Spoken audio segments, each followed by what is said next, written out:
Diana Dors believed she had it all at the age of 19. Hollywood at her feet, movie stardom, and a new husband who was attractive. She had no idea that he would soon have her sign away her riches while brandishing a gun, covertly record her buddies in vulnerable poses, and threaten to cut any man's eyes who looks at her. This is the tragic tale of how Marilyn Monroe of Britain lost everything, from violent marriages to coerced casting couch agreements. On October 23, 1931, Diana Mary Fluck was born in Swindon, England. Her birth nearly ended in catastrophe. She almost died during delivery, as did her mother, Winifred. Her mother was deeply affected by that incident and spent the remainder of Diana's youth atoning for it. She lavished her daughter with lavish clothing, dance classes, and unwavering love. Albert, her father, was a railway clerk. He was a reliable source of cash, but there was a catch. There had been an affair involving Diana's mother. She said that she wasn't certain whether Albert or another man was the father when she made her pregnancy public. Albert nevertheless claimed Diana as his own, and the family continued to live as though there had never been any question. Diana has been attracted to glamour since she was able to walk. Her mother frequently took her to the movies, where she was enthralled with Hollywood celebrities like Jean Harlow and Lana Turner. She wanted to be like them, not merely admire them. She was adamant about becoming an actress by the time she was 3 years old. She never prioritized her studies. She didn't stay long at Selwood House, a small private school. When she didn't enjoy a class, she wasn't very patient. She had frequent arguments with her Czech Jewish refugee teacher in French class. The situation worsened till she was expelled as her frustration reached a boiling point. Her mother seems unconcerned. It was never intended to be a proper education. Diana was not destined to lead a peaceful, typical existence. Her attention was on performance rather than school books. Her mother encouraged her by funding her acting in dance classes. Diana made every effort to appear on stage. She was already appearing quite older. She imitated the stars she looked up to, carrying herself like a mature woman.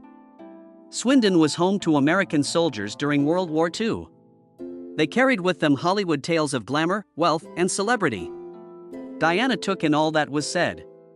Swindon seemed insignificant to her. She desired more. Her first significant move came when she was 14. She submitted an application to LAMDA, the London Academy of Music and Dramatic Art.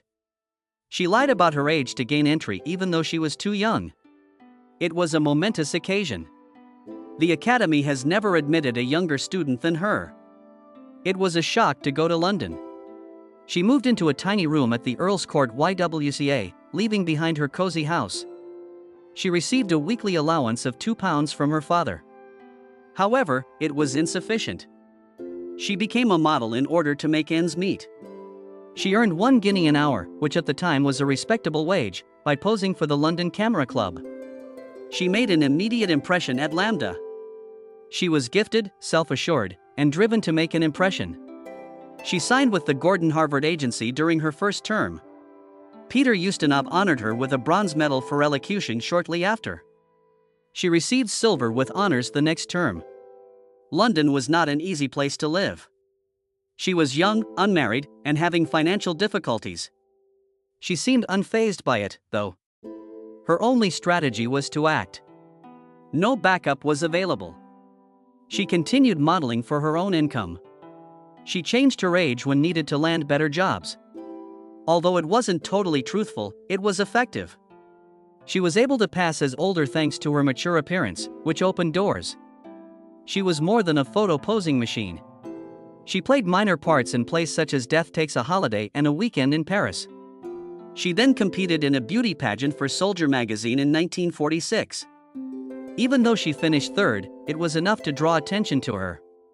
Connections to the film business followed, as did further modeling work. In 1947, she had her first significant break in the shop at Sly Corner.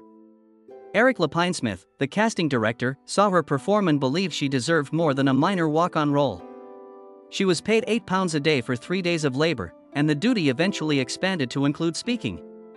It was a beginning, but not much. The Rank organization, which was renowned for developing emerging talent, took notice of her that same year. At the age of 15, they signed her and enrolled her in their Charm School, a program created to develop future celebrities. She detested it. Although the Academy afforded her visibility, it placed more emphasis on appearances than performing. Newspapers were already referring to her as the body by August 1947. People were talking about her, even though she was still a teenager.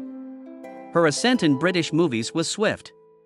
She made an impression at holiday camp in 1947 by jitterbugging with actor John Blyth, which helped her land the part. Filming Dancing with Crime, 1947, took place during one of the harshest winters ever, but she persevered and made £10 a day for 15 days. Audiences responded to her presence on screen, and directors appreciated her vitality. She starred in Good Time Girl, The Calendar, and even a brief appearance in Oliver Twist, directed by David Lean, by 1948. Then her big break arrived. She received her first significant role in the South African film Diamond City in 1949. In a role originally intended for John Kent, she played a saloon owner. Dors was given the opportunity to take the initiative when Kent declined. Even though she was only 17, she played the part like an experienced performer. She demonstrated her ability to handle a main role and was paid £30 per week. It didn't matter that the movie didn't do well at the box office. She gained attention as a result. Even as her fame grew, Rank had trouble casting her in the appropriate parts. They released her by 1950, citing financial difficulties. She didn't give up. She had established herself already. She was talented, attractive, and determined to succeed. The industry, however, had different plans. She keeps getting cast as the adolescent man-mad by directors. Vote for Huggot, 1949, carried on the tradition of Here Come the Huggets, 1948. She desired more, even though her performances were well received and she was witty. However, her glitzy persona continued to interfere. She was aware that she needed to overcome the stereotype. She made a choice by 1954. Right now, I'm picking and choosing my pieces. I'm tired of being the seductive siren, but that doesn't mean I'm waiting for the ideal moment. She had benefited from her time at the charm school of the Rank organization, but she had also been constrained by it. Young performers like Christopher Lee and Petula Clark were schooled at the school, which was founded by producer Sidney Box. It placed her in a box but also provided her with a platform. Instead of assisting her in developing as an actress, they concentrated more on making her a star. She took charge of her profession after the institution closed in 1950. She had the option to sign a 7-year contract with Rank, but she declined. She desired independence. Better prospects resulted from the hazardous decision. She started playing more serious parts, such as Yield to the Night, 1956, which at last allowed her to demonstrate her range as an actress. Diana Dors was frequently referred to as Marilyn Monroe's equivalent in England. The analogy seemed reasonable at first. Both had a striking appearance on screen and were blonde bombshells. However, they had quite different public perceptions and careers. Marilyn Monroe, who was frequently perceived as quiet and enigmatic, epitomized American glitz. Diana Dors's edge was sharper. She stood out due to her attitude, self-assurance, and rebellious spirit in addition to her attractiveness. In 1957, she portrayed a gangster's girlfriend who develops feelings for an American veteran. All the elements of a crime thriller were present in the movie, but Dors added something else. She was more than just a seductive person. She was desperate for a way out, but she was also vulnerable and stuck in a dangerous existence. All the elements of a crime thriller were present in the movie, but Dors added something else. She was more than just a seductive person. She was desperate for a way out, but she was also vulnerable and stuck in a dangerous existence. She demonstrated that she could manage complicated characters just as well as any Hollywood celebrity by playing similar roles in Tread Softly Stranger and Passport to Shame in 1958. The Week in the Wicked, 1954, was one of her most significant pictures. Joan Henry, a former prisoner who wrote about the horrors of life behind bars, served as the inspiration for the prison drama. Stories concerning women incarcerated were uncommon at the time. Particularly those that, instead of sensationalizing their crimes, highlighted their suffering. Dors portrayed a young woman named Betty who was imprisoned for defending her boyfriend. She was able to display a different part of herself in the role. She wasn't merely portraying a glitzy siren. She was playing a character with genuine feelings and challenges. The film's timing added to its significance. Doris had her own legal issues just prior to the shoot. She was found guilty of taking wine from a friend's home in 1953. People began to view her as a real-life bad girl when the controversy was widely reported in the media. She leaned into it rather than allowing it to harm her career. Because she was somewhat familiar with the experience of being criticized, her portrayal in The Weak and the Wicked felt genuine. In addition to being a British smash, the movie signaled a change in the genre. Moviegoers were beginning to want more realism. Narratives of commonplace hardships were gaining popularity. Classic British films like Saturday Night and Sunday Morning, 1960, which depicted working-class life in a manner Hollywood seldom did, would be produced throughout the ensuing years. That transformation had been made possible by Dors. She had demonstrated that a blonde bombshell was capable of more than just looking stunning. She could give the screen a lot of dimension. Hollywood was a different situation, even though she was successful in Britain. She agreed to a deal with RKO in May 1956 to co-star in I Married a Woman with George Gobel. After sailing the Queen Elizabeth from Southampton to New York, she made a beeline for Hollywood. She appeared to be in high demand in Hollywood. She inked a contract with RKO in July to produce 3 further films through her company Treasure Pictures. The first was Rod Steiger's The Unholy Wife. She charged $75,000. Every new movie would bring in an additional $25,000. It was more than just business, though. In retrospect, The Unholy Wife didn't impress her. They tried to put me in the gas chamber once more in Hollywood, but the movie wasn't very good, she claimed. It was poorly edited. She had more chances. RKO's William Dozier declared that she would co-star with Eddie Fisher in Blonde's Preferred Gentleman, but the production never materialized. She claimed to have inked a contract for a Bob Hope film in August. That also failed. Potluck for Pomeroy, another planned movie, never made it past the announcement stage. She made an appearance on the Bob Hope Show in October. Her performance was hailed by the New York Times. She had a lot of stage presence. The woman is able to manage her lines. However, Dors returned to London by November. Diana Dors, meanwhile, believed that marrying Dennis Hamilton had given her excitement. He seemed affable and self-assured at first. He chased after her with extravagant gestures and unrelenting attention, making her feel loved. On the inside, however, he was dangerous. He was violent, domineering, and careless with wealth and authority. Their union wasn't merely an error. It was a catastrophe that left her in financial misery and almost ended her career. In May 1951, she met him at the age of 19. Despite her personal struggles, she was already a rising star in British movies. Her boyfriend, Michael Caborn Waterfield, was incarcerated for fraud, and she had recently had an abortion. Dennis then arrived.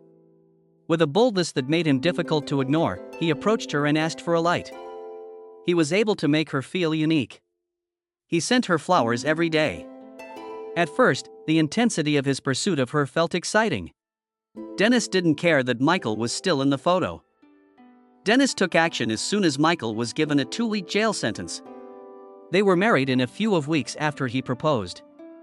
From the beginning, the wedding at Westminster's Caxton Hall was a complete bust. Because they didn't approve, Diana's parents didn't come.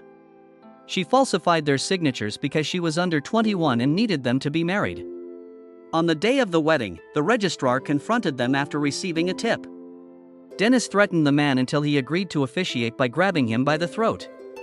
Diana was not frightened, but rather strangely admired. She later acknowledged that she was fascinated by his illicit glamour. Dennis took charge of everything as soon as they were married. He took on the roles of manager and publicist, deciding what she would do. He concentrated on turning her into a sex symbol because he needed money quickly. Because it didn't fit his immediate goal, he declined a £100,000 contract with Rank Studios, which is currently worth over £2.6 million. He encouraged her to take on well-paying yet unsatisfactory roles that brought her fame but little respect. He organized contentious photo shoots, such as a contentious series of semi-naked pictures branded as 3D Diana Dors. Although they sold well, these also constrained her to a superficial persona. The rumors that Dennis used Diana to get favors in Hollywood were even worse. Later, friends and biographers disclosed that he set her up with executives and producers in exchange for job possibilities. Dennis, meanwhile, squandered money like it had no limits. Without consulting Diana, he purchased pricey residences, fancy automobiles, and lavish presents. To make headlines about her being the youngest owner of a Rolls-Royce in Britain, he leased the vehicle in her name. They were in the press because of his crazy parties. However, their finances were collapsing behind the scenes. Dennis became increasingly erratic over time. He had a strong temper. In 1956, he and Diana were shoved into a swimming pool as a joke at a party in Hollywood. He got out, approached a photographer directly, and punched him in the face. The headline, "Miss Dors, go home and take Mr. Dors with you," appeared in the National Enquirer the following day. The gatherings he hosted became notorious. Secret filming of guests was made possible by hidden two-way mirrors. Individuals were unknowingly placed in precarious positions. Some people thought Diana didn't know what was going on, but others weren't so sure. Her reputation was further damaged by the rumors. Dennis was dangerously envious, too. He lost control after learning that Diana had an affair with comedian Bob Monkhouse. He yelled, "I'm going to slit your eyeballs," as he barged into a club with a vicious razor. After kneeing Dennis in the groin and fleeing for his life, Monkhouse just managed to get away. Diana had had enough by 1958. Dennis managed to keep her under control even after she filed for divorce. She found out about the harm after he left, as he had been managing all of her money. He had caused Diana Dorslet, her business, to incur enormous debt. He even coerced her into signing more than £100,000 worth of assets at one point while brandishing a revolver. She had to make a tough decision because she had no money and no way to pay her lawyers. She consented to do many interviews with News of the World.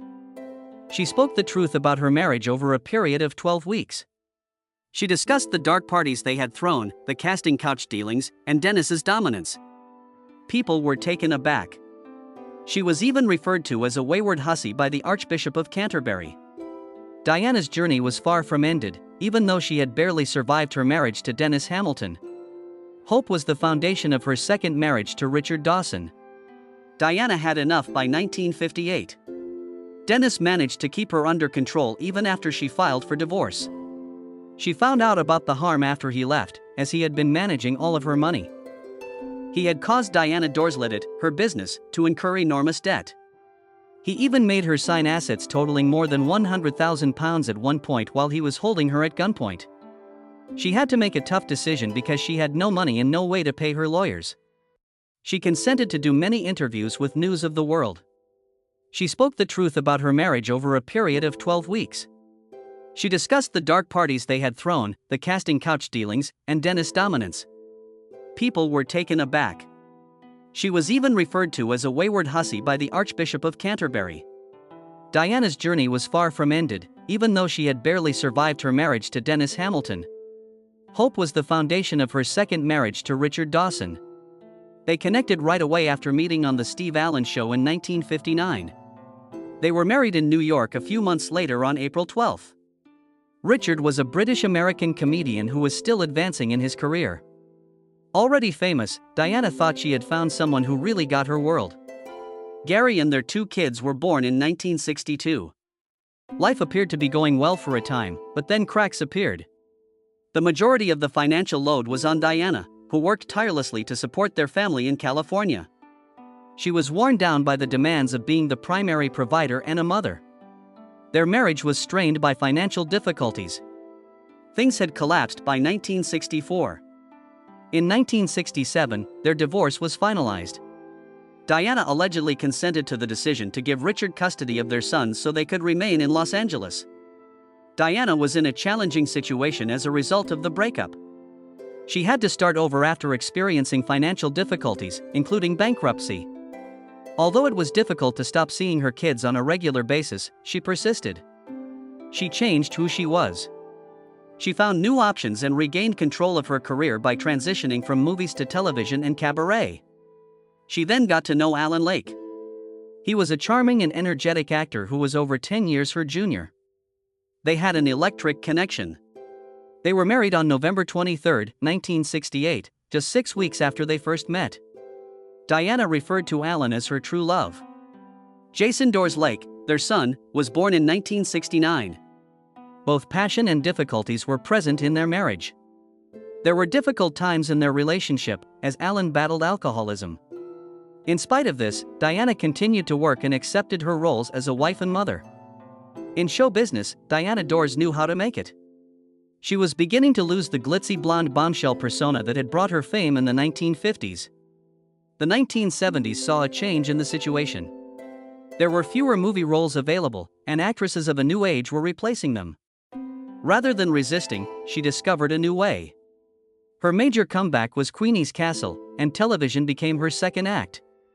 Dors portrayed Queenie Shepherd, the stern but endearing leader of a working-class household in Leeds, from 1970 to 1972. Although it was very different from the Hollywood-style films she had previously appeared in, that was the idea. Queenie was fearless, feisty, and energetic. She was a mother who used a combination of humor and power to manage her home. She was adored by audiences. Her performance gave them a sense of realism, warmth, and familiarity. There were 3 seasons of the show, and restored Doris to her former glory. She was shown to be more than simply a gorgeous face in this part. Although she had always been gifted, she now had the opportunity to showcase it in a different way. She no longer played the glitzy blonde. She was portraying a genuine woman that others could identify with from their own experiences. More television jobs were available as a result of Queenie's Castle's success. She became a well-known figure in British homes after her appearances in Z-Cars, Dixon of Dock Green, and Just William. She was also investigating a different aspect of acting at the same time. In the 1970s, horror films were becoming more and more popular, and Dors saw a chance. She appeared in the 1974 anthology horror movie From Beyond the Grave. There were 4 spooky stories in the film, each with a distinct cast. Although her contribution was minimal, it demonstrated her willingness to take chances. The glitzy films of her childhood were a far cry from horror, but that didn't matter. She was demonstrating her versatility beyond humor and drama. Some people think she starred in the 1973 Vincent Price movie Theater of Blood. However, that was untrue. Her work in horror films gave her career another dimension even without that credit. Dors had really embraced her new persona as a TV personality by this point. She made an appearance on one of Britain's most popular comedy shows, The Two Ronnies, in 1980. This sketch comedy series was well known for its memorable characters and witty wordplay. Dors blend in perfectly. Her comedic timing had always been excellent, and she had the opportunity to demonstrate it once more on this show. She continued after that. She frequently appeared as a guest on British game shows and panel shows during the 1970s and 1980s. She was well received by Joker's Wild, Blankety Blank, and Celebrity Squares. People were thrilled to see her. She had a strong sense of humor and was always prepared to make a snappy comment.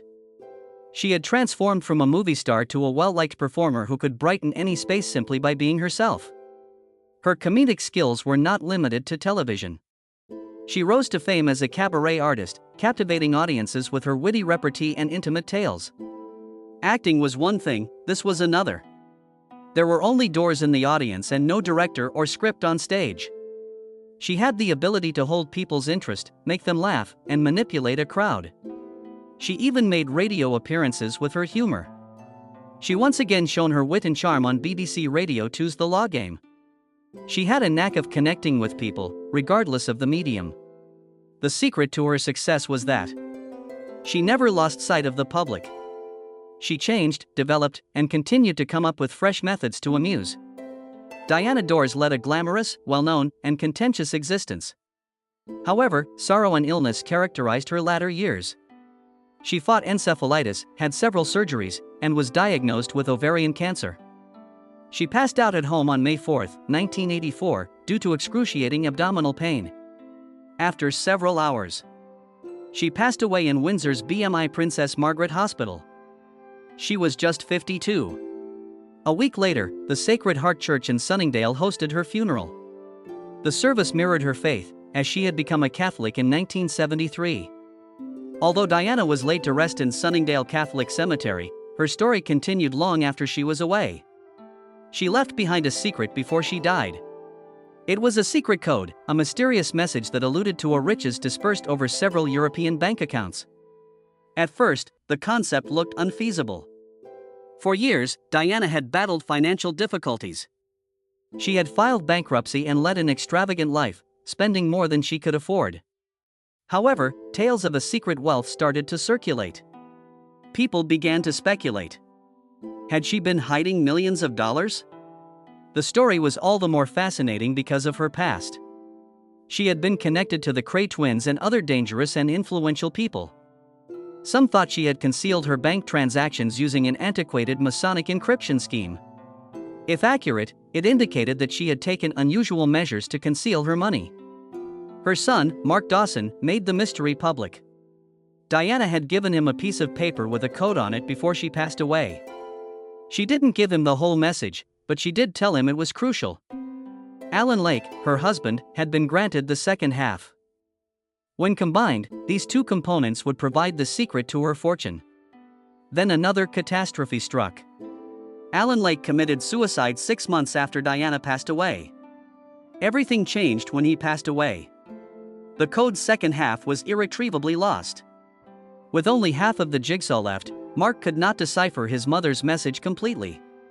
But he was not going to give up. He had watched his mother manage big sums of money as a child. At their house, he recalled discovering cash concealed in cabinets. He thought the fortune was genuine. He consulted forensic specialists and cryptologists. After analyzing the code, they concluded that it was a 16th century, intricate encryption technique known as a visionary cipher. DMARYFLUCK, which is derived from Diana's complete name, Diana Mary Fluck, was the key word required to decode it. After deciphering the initial portion of the message, they discovered a list of surnames associated with towns in Wales and England, such as Richards, Leeds, Bowen, and Stoke-on-Trent. Although this was a milestone, something went wrong. Only last names were on the list. There were no first names, no account information, and no means of tracking down the funds if the second part of the communication had been lost.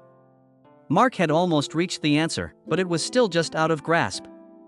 Some started to wonder if the fortune had ever been there. Diana has always been a mysterious woman. Was this her last delusion, or had she actually concealed millions?